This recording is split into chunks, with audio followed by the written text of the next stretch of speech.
Bagi Anda yang gemar melakukan kreasi di rumah, membuat beragam kerajinan dari limbah plastik daur ulang patut dipraktekkan. Yuk, kita lihat dan ikuti ide-idenya.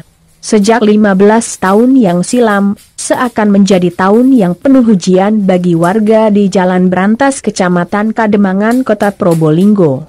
Sutanto yang pernah bekerja di sebuah perusahaan industri kain hingga dibebas tugaskan hingga membuat kehilangan mata pencahariannya. Kondisi ini lantas menggerakkan hatinya untuk menggali kreativitas di sekitar tempat tinggalnya, agar tetap memiliki penghasilan sendiri. Adapun karya yang dihasilkan di awal pembuatan kreativitasnya adalah keranjang untuk belanja dan pot bunga.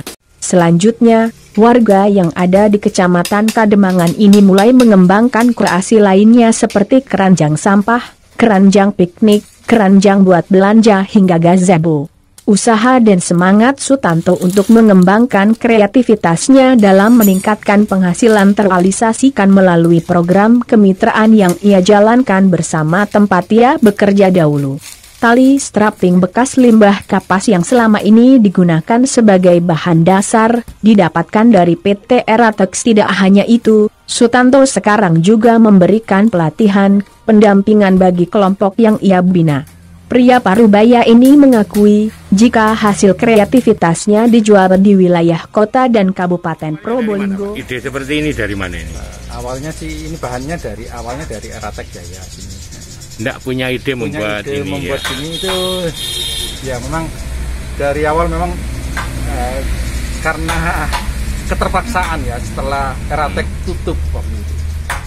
Kita terpaksa harus berputar pikiran ya. Oh gitu.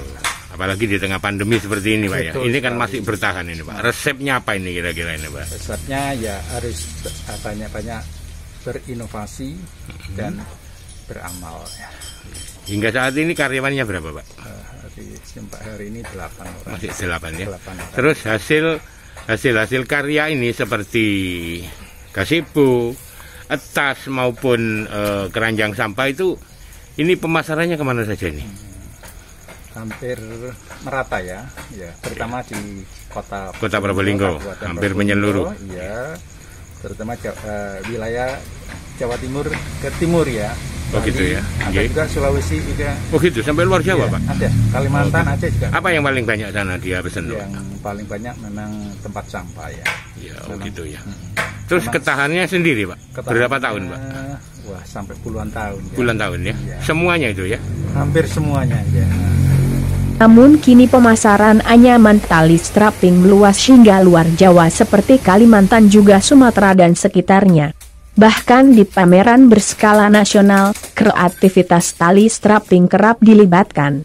Sutanto selaku pemilik mengaku penghasilan melalui kreativitas anyaman tali strapping ini meningkat. Ada 8 karyawan kini sudah tak lagi pusing memikirkan biaya sekolah anak-anak mereka. Selain meningkatkan kesejahteraan karyawan, kreativitas tali strapping ini merupakan upaya pemanfaatan limbah tali yang selama ini hanya dianggap sebagai sampah. Kini penggunaan tali strapping sebagai bahan baku anyaman meningkat hingga puluhan ton setiap bulannya. Tim Museum TV menginfokan.